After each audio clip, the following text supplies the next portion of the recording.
మీ ఎలాంటి వ్యాపార ప్రకటనలకైనా వెంటనే మా ఛానల్ సంప్రదించండి. నమస్తే. ప్రస్తుతం మన స్టూడియోలో ప్రముఖ ఆధ్యాత్మికవేత్త దైవజ్ఞ బ్రహ్మశ్రీ వీరాపురం సుబ్రహ్మణ్య స్వామి గారు మనతో ఉన్నారు. గురువు గారితో మాట్లాడేద్దాం. నమస్కారం గురు. శుభాశీస్సులండి.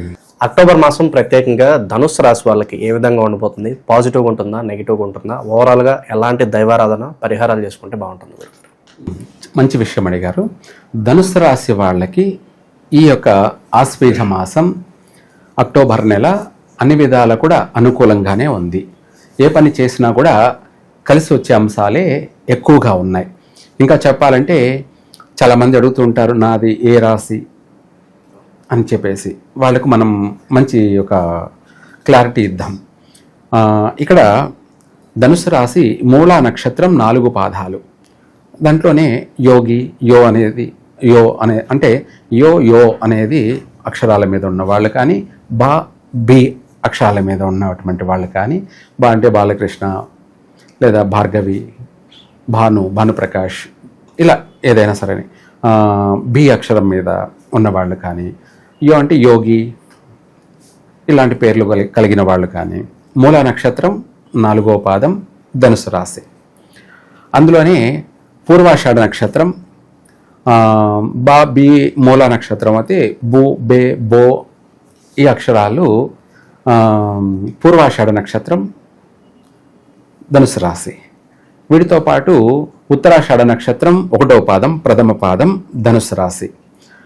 ఇది కూడా మనకు ఈ 3 నక్షత్రాలు ధనుసు రాశి వాళ్ళు, ఈ పేర్లు కలిగిన వాళ్ళందరూ కూడా ధనుసు రాశి వాళ్ళు కాబట్టి ధనుసు రాశిని అందరూ చూసుకోవాలి. ఈ రాశి వాళ్ళకి ఈ యొక్క ఆశ్వేజ మాసం అక్టోబర్ నెల ప్రతి విషయంలో కూడా కలిసే వస్తుంది.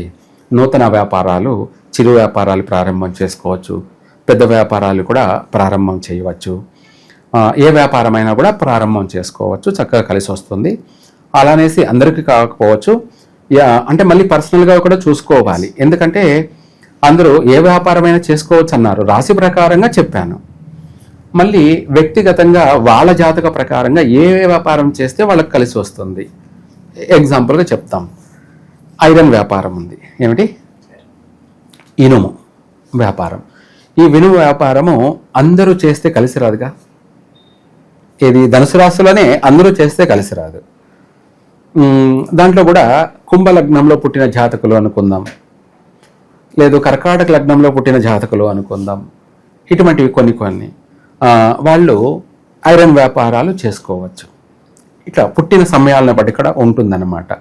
వాళ్ళ పుట్టిన సమయమే వాడు డాక్టరా, లేదంటే తను యాక్టరా, లేదంటే తను వ్యాపారవేత్తనా, లేదు ఆ వ్యాపారంలో కూడా ఏది ఐరన్ వ్యాపారమా, లేదు అది కాకపోతే నీళ్లు అంటే వాటర్ వ్యాపారం. ఏమిటి ఇప్పుడు ఈ రోజుల్లో నీళ్ళ వల్ల కూడా ఎక్కువ శాతం సంపాదిస్తున్నారు, బ్రతుకుతున్నారు. అంటే కాలం ఎక్కడికి మారిపోయింది అంటే నీటిని కొనుక్కునే రోజులు వచ్చేసాయి. నీటిని కొనాల్సినంత అవసరం లేనే లేదు. మేము చిన్నప్పుడు నీళ్లు కొనడం అనేది తెలియదు నాకు. ఏమిటి ఎక్కడ పట్టినా నీరే, బావులంతా నీళ్ళే ఫుల్గా, అవన్నీ ఫిల్టర్ అయినటువంటి స్వచ్ఛమైనటువంటి ప్రకృతి నీరు. ఆ నీరు తాగితే మనకు ఏ రోగాలు ఉండవు, అంటే పెయిన్స్ ఉండవు, బాడీ పెయిన్స్ ఉండవు, చక్కగా ఎనర్జీ ఉండేది. ఇప్పుడు ఈ నీళ్ళని తాగామనుకోండి, మనిషి ఉంటాడు ఆకారానికి మాత్రమే, కానీ మనిషికి కొద్దిసేపటికే అలసిపోవడం, సొలసిపోవడం, నీరసపడడం, శ్రమ పడడం, ఎక్కువగా అలసట చెందడం, అంటే బాడీ పెయిన్స్ ఎక్కువ, అట్లా ఆ స్థాయికి వచ్చేసినాం అన్నమాట. కాబట్టి అందుకనేసి ఈ రాశి వాళ్ళు ఏ వ్యాపారమైనా కూడా చేసుకోవడానికి వాళ్ళ జాతక ప్రకారంగా ఇంపార్టెంట్గా ఏ వ్యాపారం చేస్తే వాళ్ళకి కలిసి వస్తుందో అది వాళ్ళు పర్సనల్గా వ్యక్తిగతంగా తెలుసుకొని చేసుకోవడం మంచిది. లేదనుకోండి చిన్న పెట్టుబడే కదా, చిన్న వ్యాపారం అంటే అడగాల్సిన అవసరం లేదు. ఎవరైనా ఏ వ్యాపారమైనా చేసుకోవచ్చు. ఎవరైనా సరే పెద్ద పెద్ద కంపెనీలు, పెద్ద పెద్ద వ్యాపారాలు, కోట్లల్లో బడ్జెట్ పెట్టి చేసేటువంటి వాళ్ళు ఉంటారు కదా, వాళ్ళు తప్పకుండా తెలుసుకొని చేయడం మంచిది. ఎందుకంటే నష్టపోయిన తర్వాత ఎవ్వరూ చూడరు. నష్టపోయాడంటే ఎవరి దగ్గరికి కూడా రారు. నష్టపోయాడు అని తెలిస్తే ఎవరు కూడా దరిదాపులకు కూడా రారు. వాడు బాగున్నాడు అంటే అందరూ ఈగల్లాగా దోమల్లాగా చీమల్లాగా బెల్లం చుట్టూ చేరినట్టుగా ఎవరైతే బాగా ఉన్నారో బాగా సంపాదిస్తున్నారు అంటే వాడి దగ్గరికి అందరూ పిలవకపోయినా వచ్చేస్తూ ఉంటారు, పిలవకపోయినా చేరిపోతూ ఉంటారు. అందుకనేసి మనము నష్టపోకుండా మన జాగ్రత్తలో మనం ఉండాలి. అందుకనేసి వాళ్ళు నష్టపోకుండా ఉన్నదాన్ని కాపాడుకోవడం కోసమే ఏ పని చేస్తే బాగుంటుందో చేయకూడదో, ఆ వ్యాపారం చేయొచ్చా చేయకూడదా అని తెలుసుకొని చేయాలి. చేస్తే వాళ్లకు అది కూడా అనుభవజ్ఞులైనటువంటి వాళ్ళని మాత్రమే సంప్రదించడం మంచిది. ఎందుకంటే వీలైనంత వరకు కరెక్ట్గానే తెలియచేస్తారు కాబట్టి అందుకు దానికి తగినట్టు వాళ్ళు ఆ వ్యాపారాన్ని ఎంతైనా పెట్టుబడి పెట్టి వ్యాపారం చేసుకోవచ్చు. దానివల్ల లాభాలు కూడా అంతే ఉంటాయి. ఇదే కాకుండా సంతాన విషయంలో కూడా వీళ్ళకి శుభవార్తలు వింటారు, మంచిగా అనుకూలంగా ఉంది. సంతానం వల్ల సౌఖ్యము, ఆరోగ్యపరంగా కూడా చాలా బాగుంది. కుటుంబ పరంగా కూడా కుటుంబ వ్యక్తులతోనూ అనుకూల వాతావరణము, నూతన పరిచయాలు కూడా కలిసే వస్తాయి. భయపడాల్సిన అవసరం లేదు వాళ్ళతో కలిసి ఏదైనా పార్ట్నర్షిప్గా ఏదైనా చేయాలన్నా కూడా చేయొచ్చు. ఇది కాకుండా వివాహ ప్రయత్నాల్లో కూడా వీళ్ళకి కలిసే వస్తుంది. శుభవార్తలు వింటారు. అంటే ఎప్పటి నుంచో ప్రయత్నం చేస్తూ వచ్చిన వాళ్ళకి ఈ మాసంలో శుభవార్త వింటారు. లేదా కొత్తగా ప్రయత్నం చేయాలనుకున్న వాళ్ళు చేస్తే వెంటనే అవుతుంది, నెరవేరుతుంది, ఒక ఇంటి వాళ్ళు అవుతారు, చక్కగా కలిసే వస్తుంది. ఉద్యోగస్తులు, నిరుద్యోగులు వీళ్ళ పరిస్థితి ఏంటి గురుగారు? ఈ ధనుసు రాశిలో వాళ్ళకి నూతనంగా ఉద్యోగాలు ప్రయత్నాలు చేసుకునే వాళ్ళకి ప్రశాంతంగా ప్రయత్నం చేసుకోవచ్చు. వెంటనే వీళ్ళకు ఉద్యోగం దొరుకుతుంది. ఆలస్యమైనా సరే వెనక ముందైనా సరే ఇప్పుడు ప్రయత్నం చేయడం వల్ల ఈ రోజైనా రావచ్చు, లేదంటే రేపైనా రావచ్చు. ఉద్యోగం అయితే వస్తుంది. చేసిన ప్రయత్నం అది శుభ సమయంలో చేశాం కాబట్టి అది ఏదైనా కూడా శుభమే. అశుభ సమయంలో ప్రయత్నం చేస్తే అది ఏదైనా అశుభమే. అట్లాగా శుభమాసమే కాబట్టి ధనుసు రాశి వాళ్ళకి తప్పకుండా మంచి ఉద్యోగం వస్తుంది, ఉద్యోగంలో స్థిరపడతారు. ఆల్రెడీ ఉద్యోగం చేస్తున్న వాళ్ళకు కూడా ప్రమోషన్ వచ్చే అవకాశం ఉంది, లేదంటే ఇంకొక ఉద్యోగంలో మారే అవకాశం ఉంది. అది ఇంకా కూడా మంచి పొజిషన్, మంచి స్థాయికి వెళ్తారు. కాకపోతే ఇక్కడ ఆ విషయంలో కూడా మనకు సంబంధం వచ్చింది, కుదిరింది అనే మనము సంకల గుద్దుకొని చేసుకోకూడదు.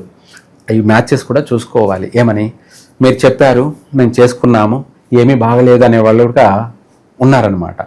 ఇక్కడ మళ్ళీ మ్యాచింగ్ అనేది ఏంటంటే ముఖ్యమైన విషయాలు చూసుకోవాలి. ఒక జీవితానికి సంబంధించి కాబట్టి ఇది ఒక రోజుతో పోయే విషయం కాదు కాబట్టి నూరేళ్ళు కలిసిమెలిసి జీవించాలి కాబట్టి అందుకనేసి ఈ జీవిత ప్రయాణం జర్నీలో మనకు నష్టం అనేది రాకూడదు కాబట్టి దాన్ని మనం ముందు జాగ్రత్తగా చూసుకోవాలి. మ్యాచింగ్ అనే దాంట్లో ఇక్కడ అందరూ గుడ్డిగా గుణాలు మాత్రమే చూస్తున్నారు. ఏం చూస్తున్నారు? గుణాలంటే 25 వచ్చాయి, 35 వచ్చాయి అని చెప్పేసి చెప్పుకుంటుంటారు.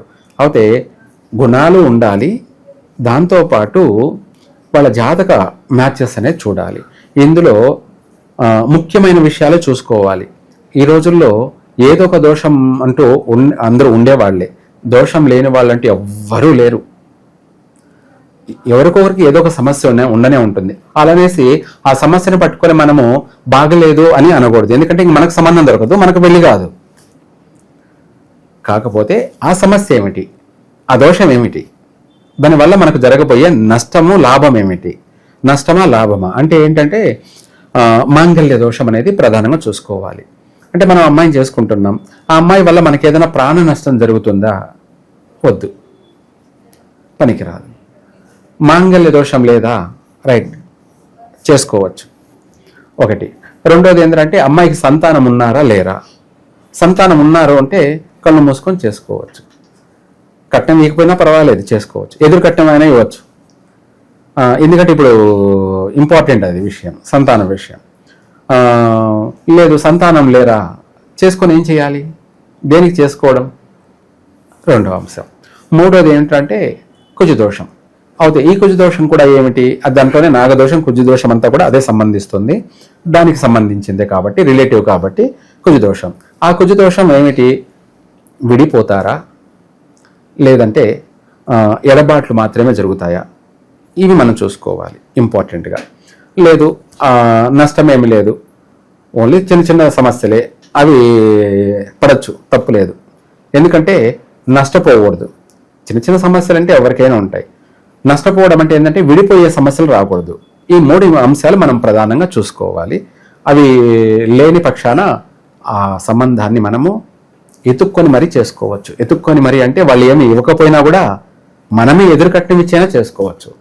ఈ 3 సమస్యలు ఉన్నాయి అంటే వాళ్ళు ఎంత ఇచ్చినా కూడా వద్దు. ఎందుకంటే చేసుకున్నామనుకో, వాళ్ళు ఇచ్చింది ఎంత అనేది పక్కన పెట్టేస్తే మన నుంచి డబుల్ రాబడతారు. ఏంటి, లేదంటే జీవితకాలం వాళ్ళతో సమస్యలు ఫేస్ చేయాల్సిందే. కోర్టు చుట్టూ తిరుగుతూ ఉండడం, అందరితో గొడవలు, కొట్లాట్లు రోజు. ఇందాక మనం అనుకుంటే 3 పువ్వులు 6 కాయలు అన్నట్టుగా 3 కొట్లాట్లు 6 గొడవలు అన్నట్టుగా సమస్యలు ఉంటాయి. అందుకనేసి ఏది ఏం చేసినా మనము మన జీవితాన్ని మనం కాపాడుకోవాలి.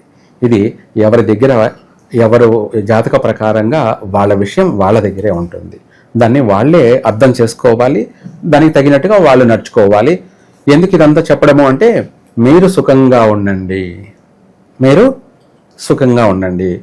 అలాగే మీ చుట్టూ ఉన్న వాళ్ళందరినీ కూడా సంతోషపెట్టండి. అంటే వాళ్ళందరినీ కూడా ఆనందంగా చేసినందుకు, అటు పెద్దలు కావచ్చు ఇటు పెద్దలు కావచ్చు, అందరూ శ్రమ పడినందుకు మనం మంచి పని చేశాము అని వాళ్ళకు ఆనందం కలగాలి. మనము మంచి పని చేశామన్నంత ఆనందము, తృప్తి కలగాలి. లేదనుకోండి వాళ్ళు బాధపడతారు, ఇటు మీరు బాధపడతారు. అందుకనేసి ఈ విషయాల్లో మాత్రం చాలా జాగ్రత్తగా ఉండండి. మిగతా విషయాలలో ధనుసు రాశి వాళ్ళకంతా కూడా అనుకూలంగానే ఉంది, చక్కగా కలిసే వస్తుంది.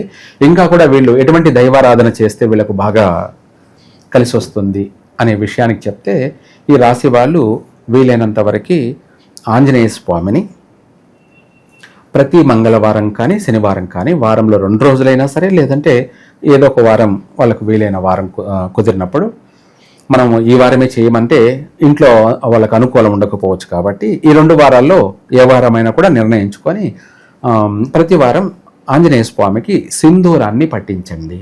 సింధూరాన్ని పట్టించి అలాగే ఆయనకు ఎర్ర పూలతోటి అష్టోత్తరం చేయండి. ఆంజనేయ స్వామికి అష్టోత్తరం చేసినట్టయితే 10,000 దోషాలైనా సరే నశించిపోతాయి, ప్రక్షాళన జరుగుతాయి. 10,000 ఆటంకాలైనా కూడా అన్నీ దూరం అయిపోతాయి. మనకు ప్రతిదీ కూడా పిలిచి పిల్లనిచ్చినట్టు అన్నట్టుగా ప్రతిదీ కూడా మనకు కలిసి వస్తుంటుంది. ఇలా ఒక 9 వారాలన్నా చేయండి, లేదంటే 18 వారాలన్నా చేయండి. ఈ సంవత్సరం అంతా కూడా ఎనికి తిరిగి చూసుకోకుండా ప్రతి రంగంలోనూ అధిగమిస్తారు, ప్రతి రంగంలోనూ రాణిస్తారు. ఇంట బయట తిరుగు లేకుండా అజేయులై విజయవంతంగా పూర్తిగా మీ జీవితాన్ని 3 పూలు 6 కాయల్లా అభివృద్ధి చేసుకుంటారు. ఓవరాల్గా ధనుసు రాశి వాళ్ళ పరిస్థితి అక్టోబర్ మాసం ఏ విధంగా ఉంటుంది, ఎలాంటి జాగ్రత్తలు తీసుకోవాలి, అద్భుతంగా వివరించారు. ధన్యవాదాలు. సర్వే జన సుఖినో భవంతు.